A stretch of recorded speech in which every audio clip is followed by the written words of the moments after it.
technically, they talk about the Akashic Records as being like the vault of information that's of everything that has happened to your soul. And so when we do Akashic Records readings or we learn how to access the Akashic Records, it's really about trying to access deeper wisdom codes of our soul. But it's just an energy shift into a place that gives you better access to really like your intuitive force. And the way that the Akashic Records work is that you use your teacher's prayer, and that's how you open your Akashic Records. And so you kind of use the sound codes that were given to you from your teacher. And then if the Akashic Records decide that they want you to become a teacher, they give you your own prayer, which is essentially your own sound codes or your own codes to unlock, that kind of wisdom body. And I just heard a voice and it just said, pick up a pen. And I just picked up a pen and I channeled the prayer, one straight shot, and they were like, it's time for you to start teaching. Damn. And so how did that shift for you once you had your own code? I think that I just became much more a steward of the technology. From just a plain bird's eye view, you're like, okay, open the Akashic Records and give someone a reading. But what does that mean? It could be reading like we did for your property. It could be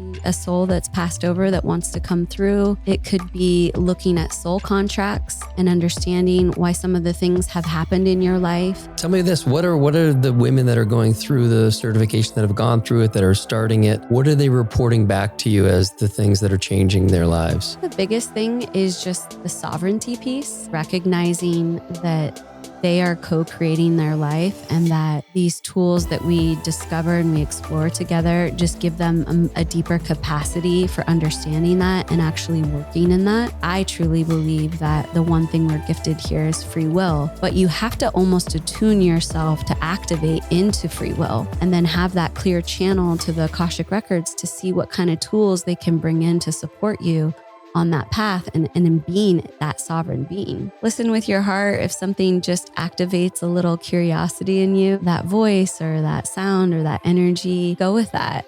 And it's so beautiful. And it's one of the things I love about the Kundalini world and about the Akashic Records. It's like, no pressure. Just go with what feels right and then just allow yourself to unfold with it.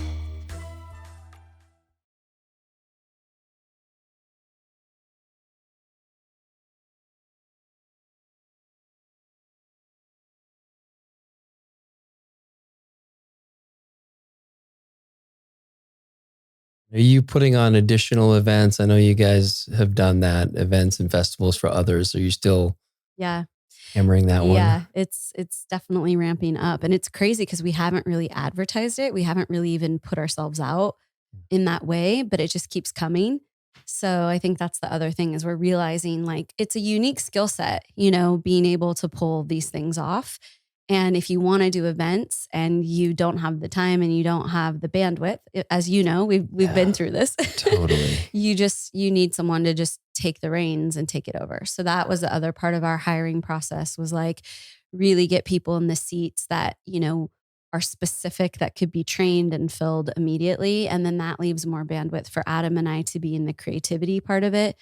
Because that's the most important part is we have to actually go and do all the research and figure out the flow and how it all comes together. And you've been to B-Fest, so it's like it's a lot of moving parts. A lot. And that's, I mean, I'm not surprised that you're getting a lot of incoming from people who have experienced your events. I mean, that's why we started the conversation months ago. And unfortunately, I had to put a pin in the Unlearn Festival. But I'm like, I don't know who else I would ever ask. I certainly wouldn't try to do it myself. Maybe I would have prior to going to your event. Mm-hmm. But after being there, I'm like, this is incredible. I mean, I've been to so many different weekends and festivals and events that I was blown away at. I mean, so much of it, the flow of it, the people you brought in to guide different sessions. I loved. Certainly the people that were there were amazing, and the staff on hand were just so seamlessly integrated into the community, which I think is so important. Yeah, and that's rare.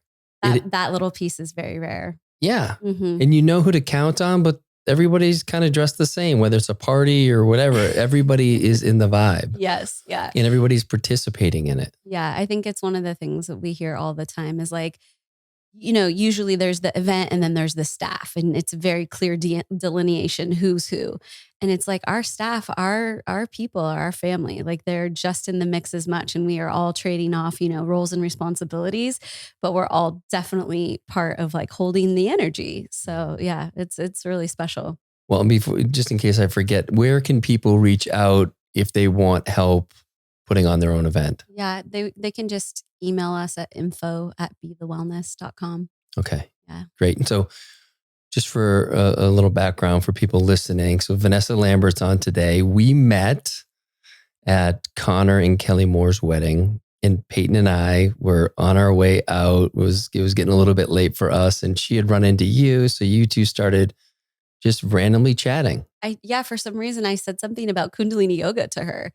And I was like, why am I talking to you about Kundalini yoga? Like we were in like 3 seconds, and I said something and she's like, well, because I do Kundalini yoga. And, we started this whole conversation. So yeah, it was And very, yeah. And then I paired up with Adam, and listen, at that point in the night, like I had a great time. It's a little bit of a drive home, and I'm like, I was so ready. And then I started talking to Adam and just dropped in with him. And he's just such my type of guy. And then the 4 of us were hanging out, and you were sharing some of the work that you each have been doing. And then B-Fest for 2022 came up, and you invited us out. And at that point, like I just wasn't sure. And Peyton was really drawn to it. So she had decided to come out. And as it was approaching, she was really excited about it. And I was just feeling this a little bit of a pull. In days before I was supposed to go, I was supposed to be at a friend's wedding that same week. And so like, I can't go. You go, I'll go to the wedding, and then we'll just, catch up afterwards. And then something happened the day before. Maybe it was that Thursday. I'm like, I think I need to go. Yeah. Yeah. Meanwhile, the whole time I was like, Cal's coming. Meanwhile, I was like, he's coming. He's going to host the podcast. Like I had major plans for you. And it all fell into place. And it was, and as I said earlier, and I've told you and Adam, like it was just such an incredible event for me, for Peyton and I, but just blown away. Like I said, this is just the amount of intention that goes into the cadence of the entire weekend. It was just, yeah. Yeah. I mean, it's honestly such a labor of love. And I think people really feel that. And it's like, I imagine I rehearse every single moment of the event for months and sometimes years before these events occur.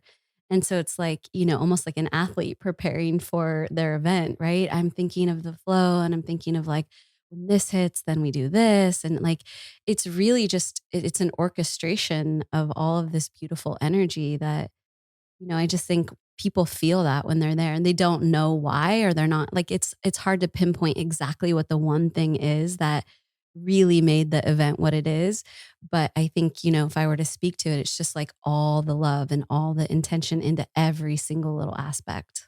Yeah. And what I love too, it was kind of choose your own adventure. Yeah. There was no pressure to be at everything, but what ended up happening was you wanted to be a part of everything. And there was enough space in between for you to have some downtime, to spend time with your partner or by yourself, and then be, fully energized for what was next. Yeah, I think that's something we've always found to be super important is if you overpack the schedule, then there's so much pressure on people, and they're like, they feel that internal pull of like, I want to take a break. I want to rest. I want to be with my wife. I want to do whatever, but I feel like I should go to this next thing. So we're actually super protective of those little spaces where there's nothing on the books. And you can, if you want to opt into something, certainly there's things you could go get your hands into, but there's no pressure.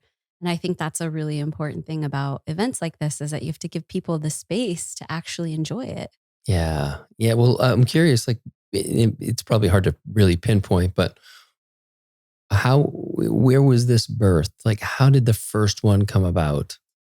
Well, Adam and I were wellness coaches, right? So we were running these different community challenges online, and we were coaching online, and we were doing this, pretty in the early days. Like in the last 5 years or so, everybody's virtual, everybody's online, but this was still pretty early on in that space. And so we had, all of our clients were virtual. We didn't have anybody in person.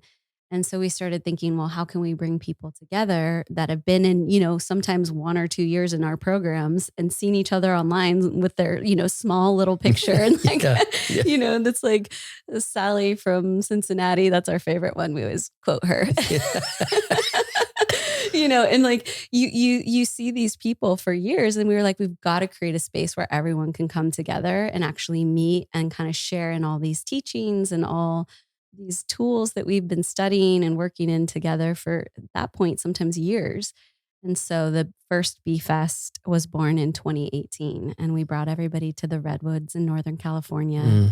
It was really beautiful. Yeah. And we rented out this like Airstream village, and we kind of put the roots in the ground for the very first event. And it was just so beautiful. And it was just like, it was all the things we all love, right? It was beautiful food, wonderful community, incredible nature, time to be with ourselves, time to feel joy and just actually celebrate all the hard work we do in our lives day in and day out.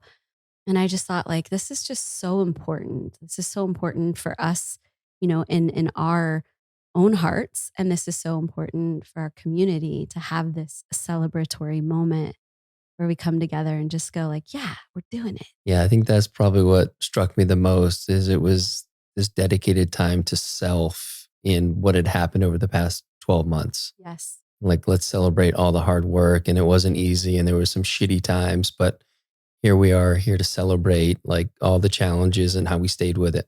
100%. And you've heard us say this at Bee Fest probably several times, but sometimes when you go to wellness retreats or transformational events, it's beautiful because you're doing hard work and you're in there and you're excavating and you're like getting into the crevices of yourself to figure out what you want to bring out next. But Bee Fest is very intentionally not about that. You may have, in fact, an incredible transformational experience, but the main focus is like, we're coming here to be joyous, fulfilled, self-expressed individuals. And we're really here with the intention to celebrate everything we've created up until that point. And that might create a crazy transformation from that experience.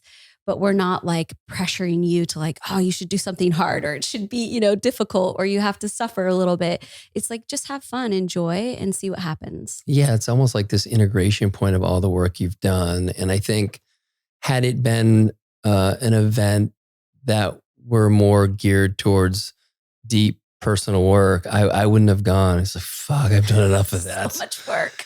Yeah. And I think it's important. So there are so few, I mean, honestly, it's the only one I know of where it's not about going in and just like going deep and having challenges and, really trying to figure out what's the lesson here. It's not about that. It's about bringing it all together in a very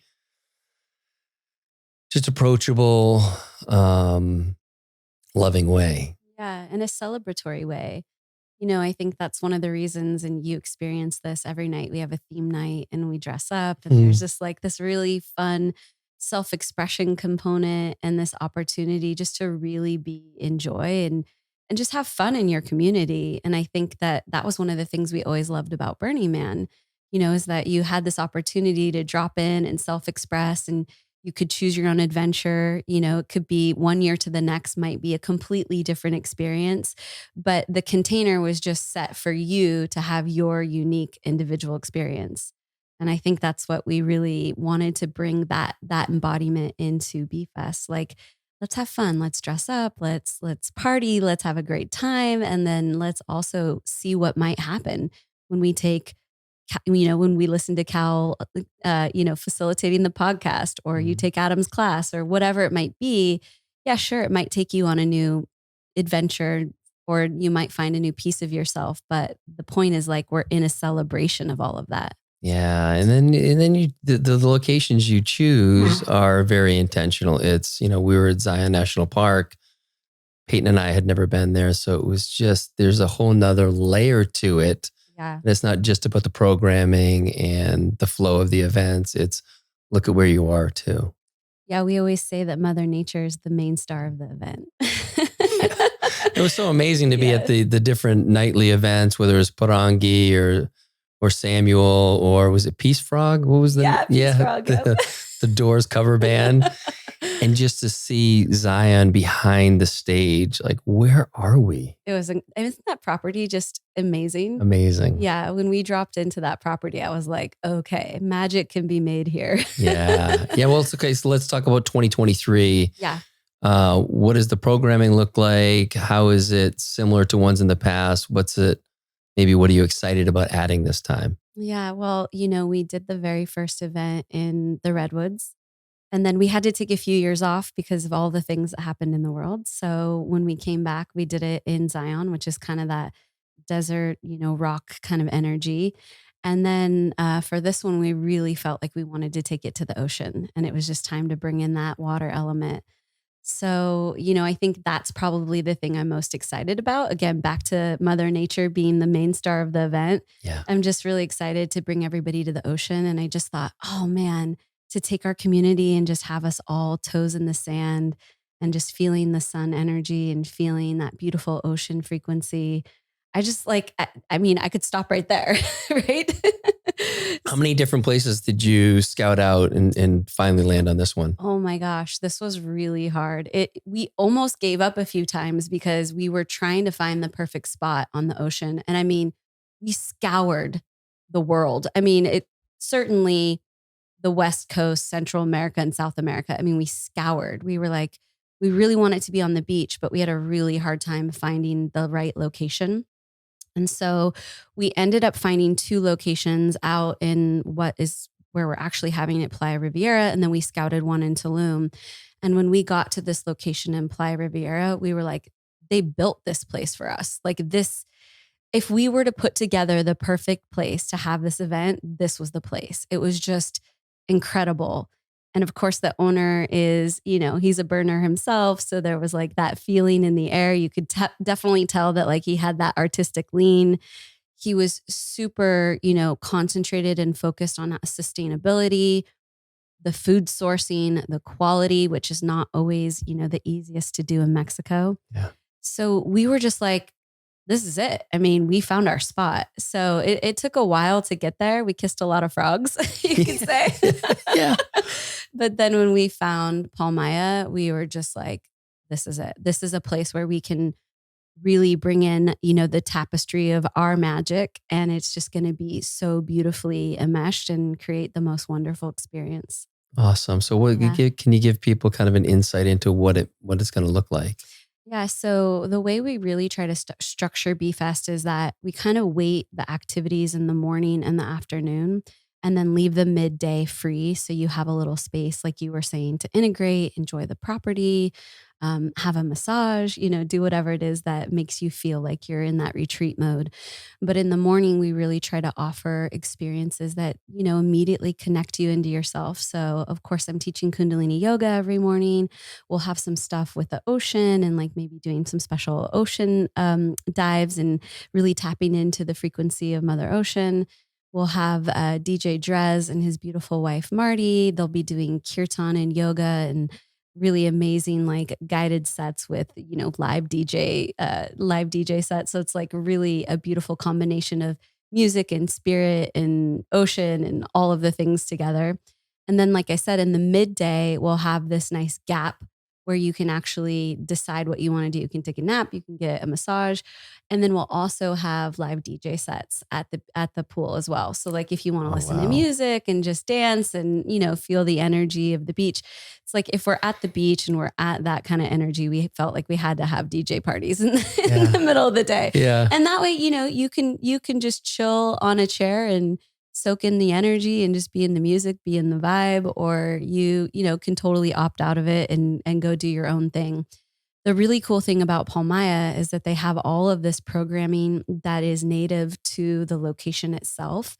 So not only will we have the B-Fest programming, but Palmaya itself offers all these really incredible classes and opportunities to get in. And I mean, they range from like Akashic ancestral like deep dives. Come on. Yeah, to sound bath, to breath work, to all the things. Yeah. So that was another reason we chose this location is we were like, they're already doing like, half the things that we would bring. Yeah. And now we can bring in people like Eben, who I know is a close friend of yours, to do yoga and breath work and some of the things that are unique to BeFest. But then there's all this kind of like, you could call them backup dancers that you could go dance with and just have your own adventure. So then in the evening, we have these incredible themed dinners where every night there's a different theme. So I think the very first night, we're probably going to do something around like jungle power animal or something to do with like the jungle and animals. So, you can come as whatever. You can come as a blue morpho butterfly that you see in Costa Rica jungles, or you can come as like a cheetah or just whatever. And that's the thing. There's never any pressure for any of this. It's just like an opportunity to have fun and self-express. And so there's these like really fun curated themes, but then, some people don't even dress up at all, and that's fine too. Yeah. So the reason we just really offer it is because we find that when people actually get into it, they really enjoy it. Like you end up being like, this is actually really fun to have a theme that sort of bonds the group and gives you like that festive energy. And that's where really the Bee Fest came from, right? That's the little festival vibe that we weave in is the theme nights. And then finally, we wrap up the whole thing with live performances. So of course, Porangi will be there again with Ashley. DJ Drez and his wife, as I mentioned earlier, they'll be performing. I'm actually going to be performing this year as well. You are? Yeah. So. Oh my gosh. Do you know kind of what it looks like right now for you? Yeah, I actually do. I mean, so of course, I work in the Akashic Records. And so I'll do a live Kundalini set, and then we'll go into like a music portion after. And it'll actually be like channeled music codes in through the Akashic Records that we kind of channel in direct from source and bring in live. Yeah.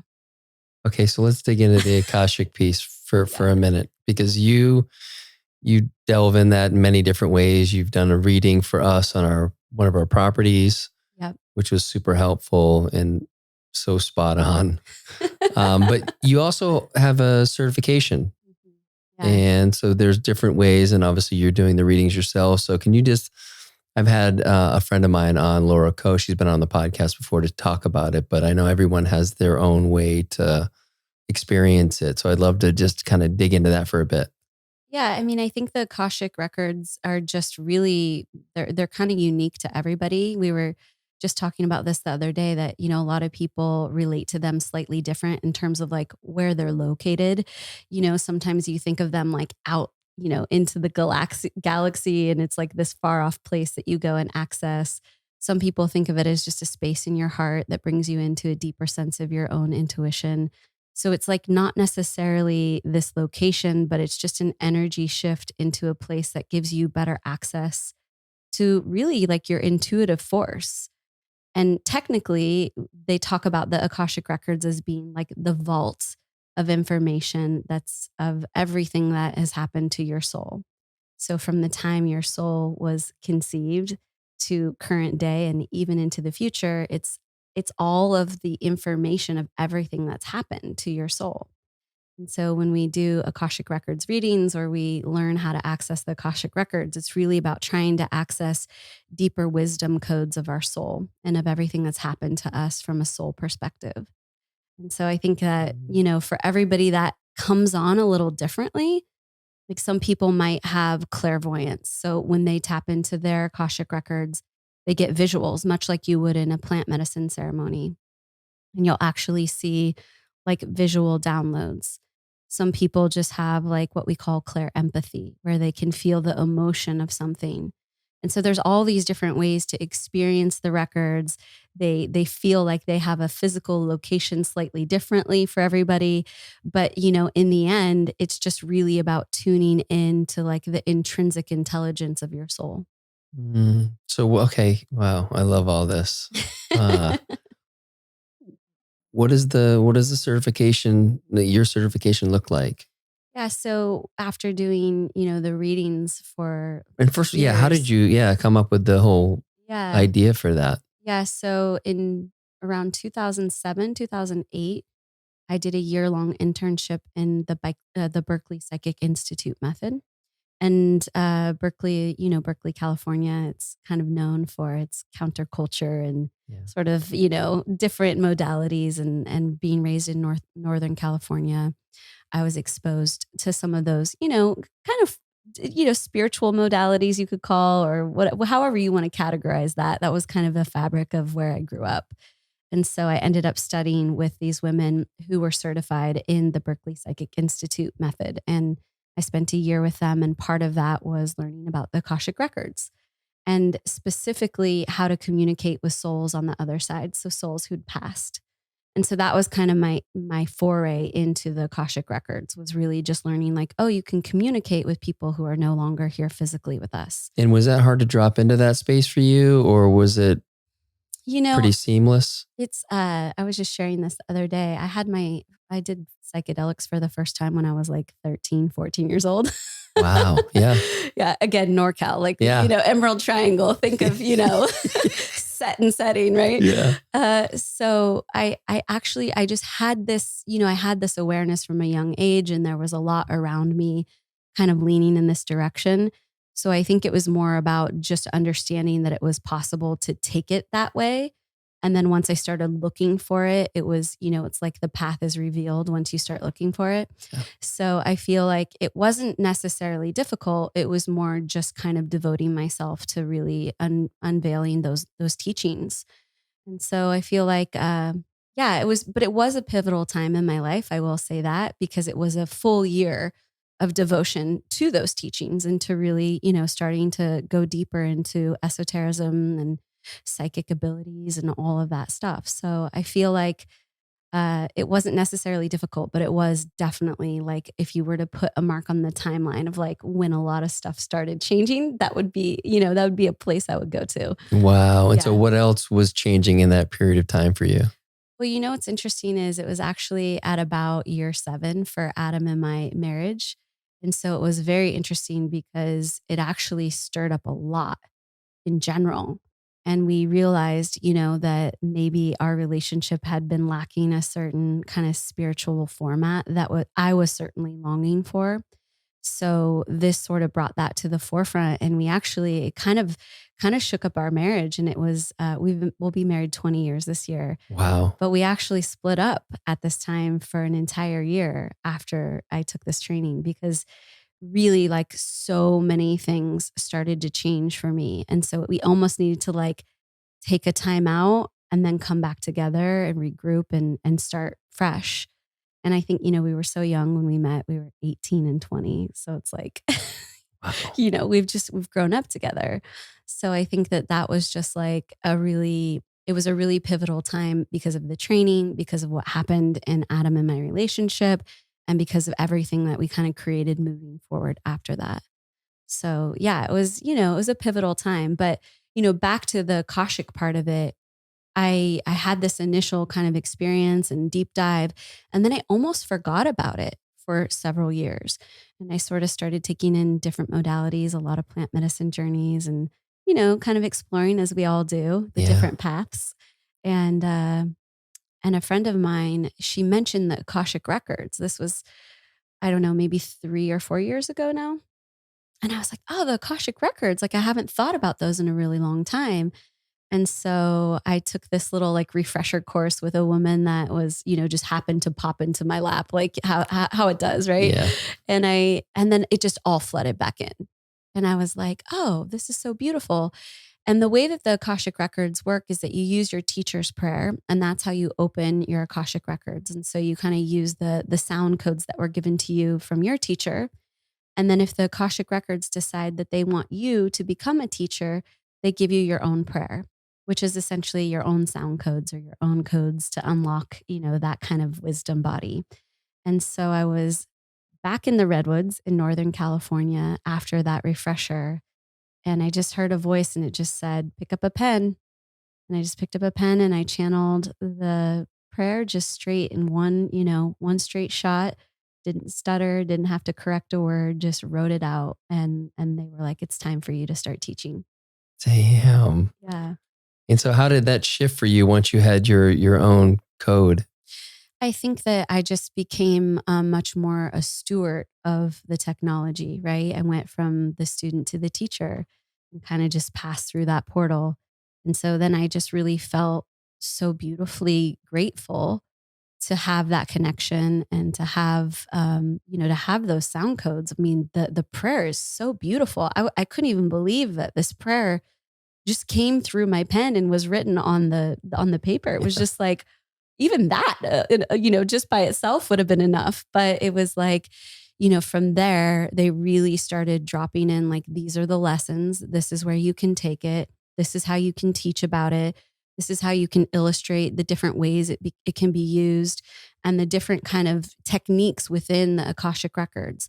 Because it's like, from just a plain bird's eye view, you're like, okay, open the Akashic records and give someone a reading. But what does that mean? It's like, well, read what?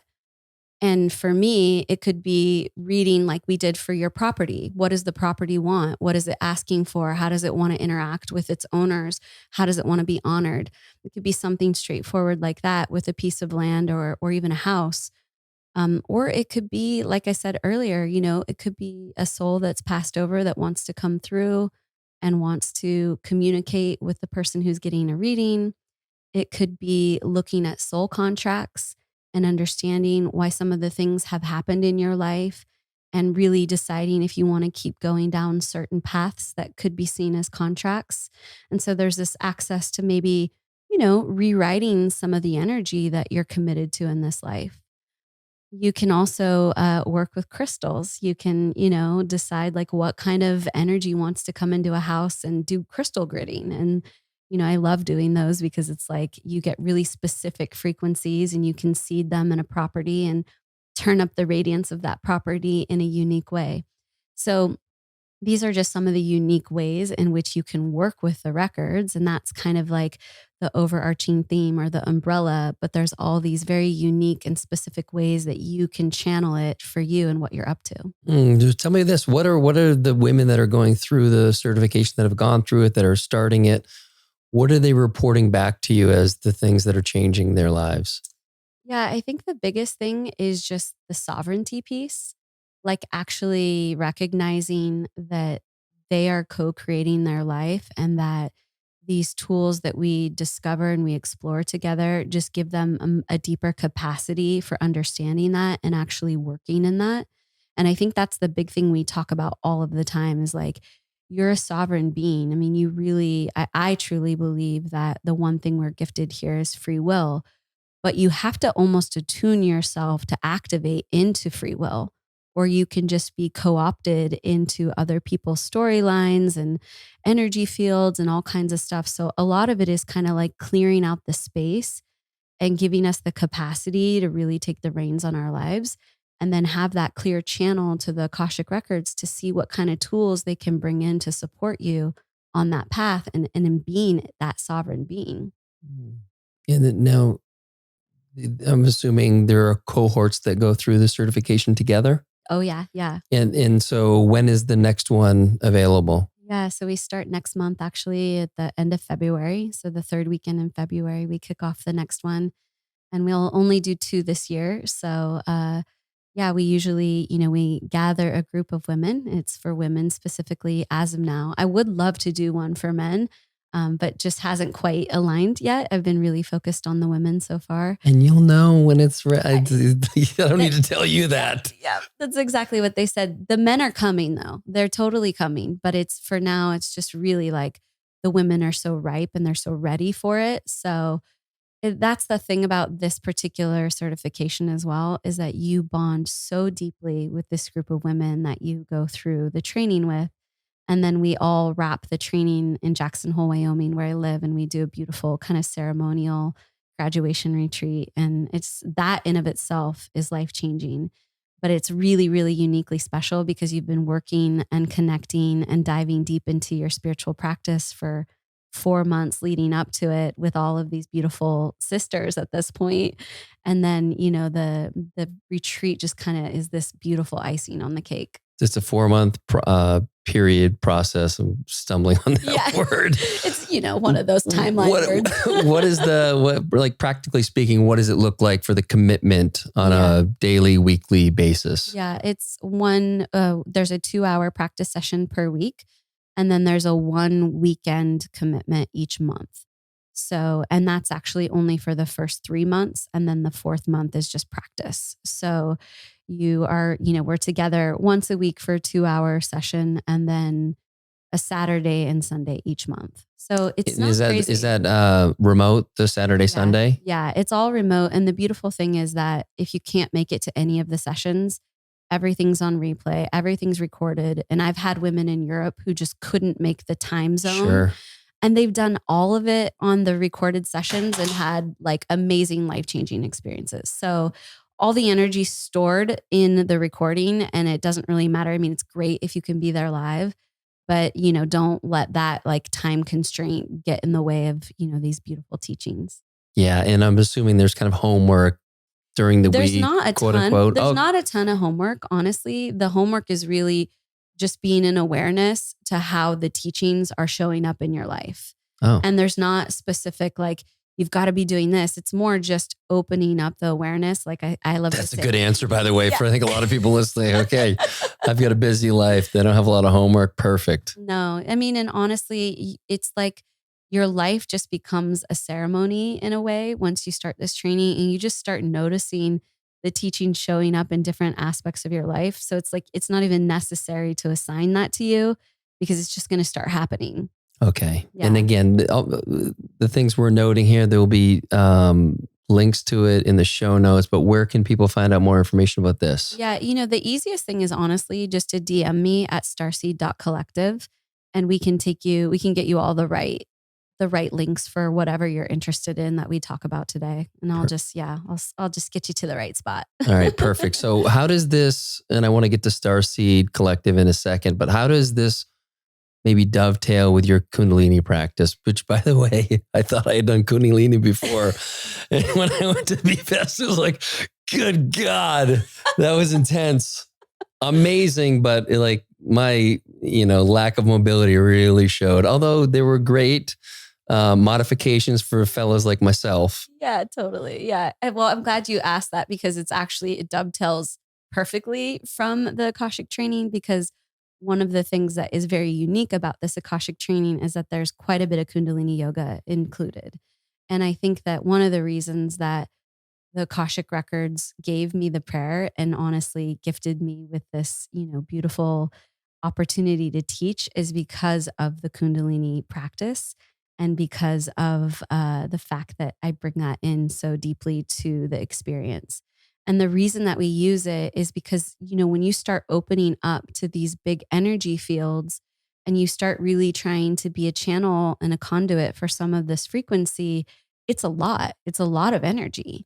And so the Kundalini is almost like the part where we go to the gym and get strong enough and capable enough to carry these frequencies and actually be beautiful stewards of the technology. And I've seen women that have done it, who've really, really taken on the Kundalini aspect of it. And then women who haven't taken it on quite as much. And there is a distinct difference.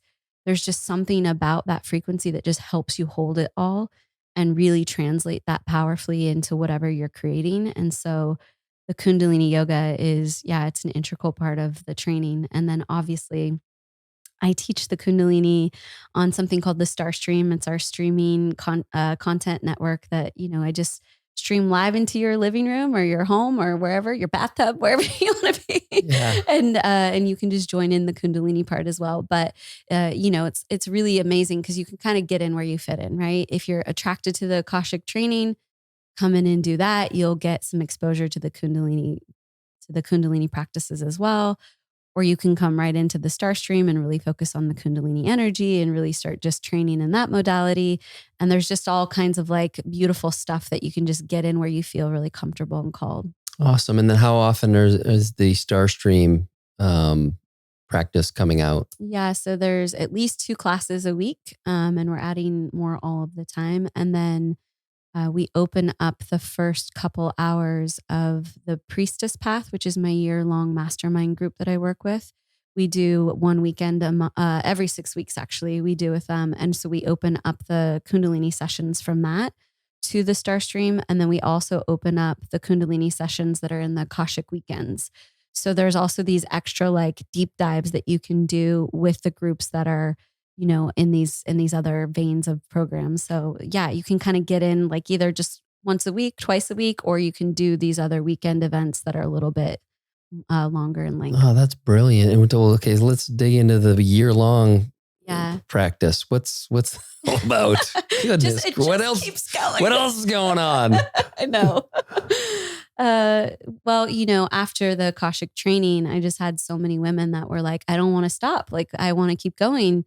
They have such a transformative experience and they want to, just keep the party going. So I created this program called the Priestess Path. And it's really more of a mastermind that's focused towards women who want to create heart-centered businesses or soul-led businesses and really integrate some of the Akashic teachings, integrate some of the Kundalini teachings, and really, lead from that soul-centered space. And I think that, one of the things I see a lot in business programs or masterminds or entrepreneurial tracks out there is that they're just like, they're so specific. And it's like, you got to niche down and you got to do this and you got to do that. And although we do some of that stuff, we are much more interested in working with the energetics of your heart and your central nervous system and your chakras and really working in that kind of more, magnetization scope. And so really just like helping you to become attuned to the type of teacher that you want to be in order to help the people you're supposed to help. And I think it's just much more beautiful in a way than like something that's a little bit more black and white. And don't get me wrong, some people really love that track and there's nothing wrong with it. But the Priestess Path is really for people that are like, I would rather really learn how to magnetize what it is that I want to bring in and really understand what it means to live a dharmic path and to be in a destiny path and be serving the people I'm meant to serve and becoming the type of energy and entity, if you will, that can fulfill on their destiny. Beautiful. Yeah. Wow. And so where is that in process right now? We just started in October. Yeah. So the women that come through the Akashic training, we have 2 entry points into the Priestess Path. So when you finish the Akashic training, if you decide you want to move on and, kind of go that other route, then you can come in. And there's really 2 places during the year that you can come in. Oh, awesome. Yeah. Okay. Now Starseed Collective. Yeah. Starseed Collective is just like the hub for all of it. Yeah. It's just like the little umbrella that holds all of these beautiful things. And, I brought you a gift. Where's your gift? I know. Lindsay, can you go? Yes. I was thinking about that as we were talking. I was like, I want to open the gift. Yeah, right. Yeah, let's do it. It's over by my stuff. Because, your gift is actually part of the whole Starseed Collective world. Of course it is. Yeah, it's like a perfect thing to bring in. That's it. Okay. Hopefully it's not too difficult to unwrap because I had to pack it very extensively in order to check it in my bag. Okay, I'm going to use my teeth. All right, get in there. Nice. And this gift, I will say, I didn't pick it out. It picked you. Oh, love it. So I'll tell a little story about it once you get open, but it was definitely one that was like, I want to go live with Cal. I also want to make sure that he has a little bit of a struggle with it. Mission accomplished. There you go. Yes. Got to hit the gym a little bit. I got to start working out with Adam. Wow. It's coming. It's coming. I'm birthing. You are. You actually. This is wow. Wow. So this is a Lemurian smoky quartz crystal. And the story goes that the Lemurians were an ancient civilization that lived on planet Earth long, long ago, around the time of Atlantis. And they were very, very highly developed, very beautiful, heart-centered community and civilization. And the story goes that they left planet Earth because it became too warring. It became too untenable for their frequency to be here. But before they left these beautiful crystals and encoded them with the frequency of their attainment and with their love and with their light. And when you were ready as an energy, as a human, to work with the levels of their attainment, one of their crystals would come into your life. Ooh. I definitely feel like I'm in this major transition right now too. So this is very appropriate timing. You know. Yeah, it knew. It knew. Wow. And then the smoky quartz part of it is beautiful because it's just a little bit more grounding, a little bit more harmonizing. And it just kind of helps to bring all the pieces that are in your life together in harmony and kind of anchor it in a really beautiful way. So, yeah. Beautiful. This is such a beautiful gift. Thank you. You're so welcome. Yeah. And the other thing I'll say about it is that all of the crystals, so we sell crystals, by the way, people out there. We have some at the house from You do? Starseed. Yeah. Which is just another thing, that just came in, like help people get these crystals. It's just important to get these energies into people's hands. But the thing about all of our crystals is that we have what are called mantra boxes, and they're little speakers throughout the entirety of our house that play very specific mantras. So all of the crystals are encoded with hundreds or thousands of hours of mantra. And so this one has been encoded with a specific mantra called Waheguru, and it means from moving from darkness to light. And so, yeah.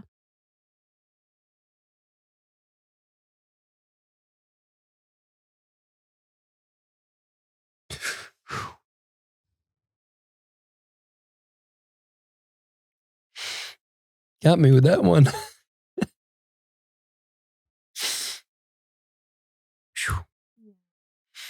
That's for another podcast, I suppose. Yeah. But yes, thank you. You're so welcome. Wow. God bless you. So where were we? No. Oh, Just amazing. About the light stuff. Oh, goodness. Goodness gracious. Oh, Yeah. I love you, Cal. I love bless you. Thank you. Well, let's move on to Egypt. Yeah. And I'm so bummed that in this period of that I was in the fall, that we weren't able to make the Iceland trip. Oh, yeah. And there was so much about that trip that I was so excited about. And so I'd love to hear a little bit about that, and then leading into what's coming up. Yeah. Well, I think the most important thing maybe for people to hear is that I really feel like part of the dharma, the destiny of Be the Wellness, is just to take people to these really high vibration places on the planet. And just like the crystals, they all hold different codes or different energy. And when you go interface with those places, you absorb or you receive the codes of that land. And so Iceland was certainly a place, it's the land of fire and ice, and there's just so much frequency there. And I think that that's the biggest thing about Be the Wellness that maybe I didn't even realize when I started the company, that was one of the main missions, is actually just to get people to these places where they could receive the codes of the land and upgrade just by osmosis. And so certainly Iceland was that. And I'm sure that you'll make it there in the right time, and maybe we'll be there with you. Who knows? But Egypt is the next one that's coming. And it was probably the most difficult trip I ever planned. It's really, really important to do Egypt correctly. I believe, after my research, there's a lot of ways to do it, but there's some really profound ways to do it. And I think that that's why it took me so long. And I was so obsessed with it because it just really needed the devotional touch in order to really bring out what I'm saying, which is like receiving the codes of that space and getting the messages or the wisdom or whatever is meant to come through for you in that location. So I think Egypt is like the trip I've been planning for, honestly, like 5 years. And if not longer, I feel like I've been planning it since I was a little girl in a way, but I've been planning it for a really long time. And I'm just really excited because, I know people that are there for a reason, and they receive exactly what they're meant to get from the land, from the temples, from the people.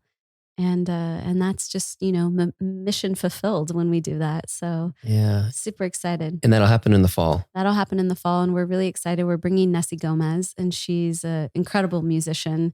So she'll actually be performing a live concert on the Nile, on the boat as we sail. And yeah, she has a beautiful music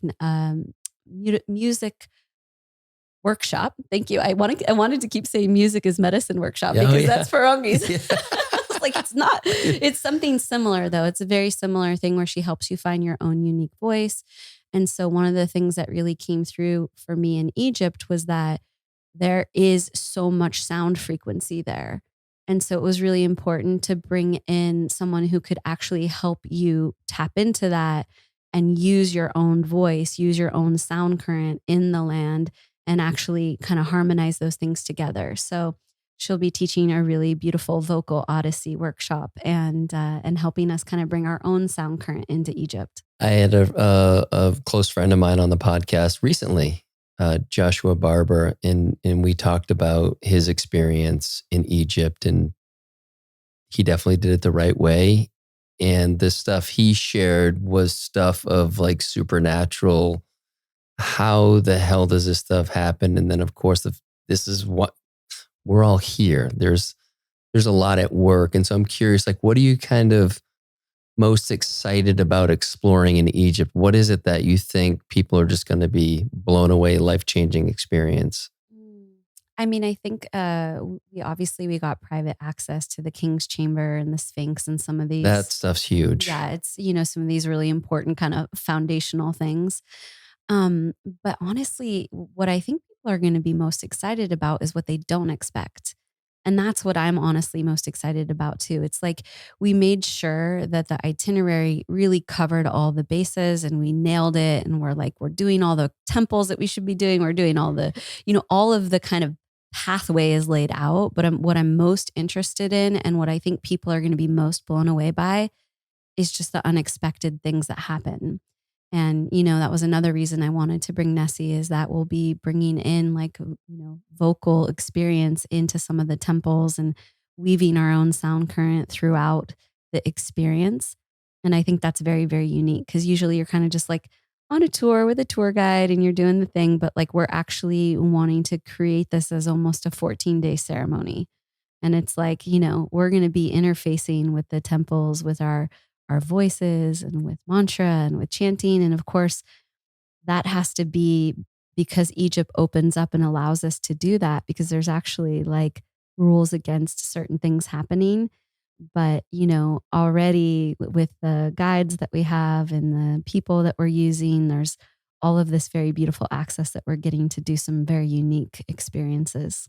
Yeah, and I guess that's the thing that rings true is he said so much happened around sound in these private access, before people would be there, they would go into these temples and spaces where there was a sound bowl or voice and the stuff that was unfolding. He's like, dude, I've done plenty of plant medicine and nobody was doing anything and it was full blown. Yeah. Yeah. And that's exactly what my intuitive sense says about this trip. Like set it up, create the container, and then let's just bring in those other pieces that are going to help facilitate and start to activate some of those sound codes and some of these just mysteries of the land. Awesome. So people just, again, DM Vanessa at starseed.collective. Yeah, it's starseed.collective, or of course, Be the Wellness is where we do all of the retreats. So if you want to reach out through that channel, B as in honeybee, BEE, the wellness, we're there as well. Is there anything that I missed? Because you're doing so goddamn much, but I want to make sure we cover all the. That's right. We've talked about this through our human design. Yeah. I think that it's probably enough for the listeners to take in for them to digest at this point. I think the thing is just, listen with your heart. If something just activates a little curiosity in you and you're just like, that voice or that sound or that energy, I've had just people that just feel like, oh my gosh, that's my teacher. And they hear the voice and they know. And I've certainly felt that about my teachers. You just go with that. And it's so beautiful. And it's one of the things I love about the Kundalini world and about the Akashic records. It's like, no pressure, just go with what feels right and get in where things feel beautiful. And then just allow yourself to unfold with it. Perfect. Thanks for being here. I love you. Oh, I love you. Thank you so much. And Yeah. beautiful Peyton. I'm just so honored and grateful to know you both and to get to share this life. Awesome. Thank you. Satnam.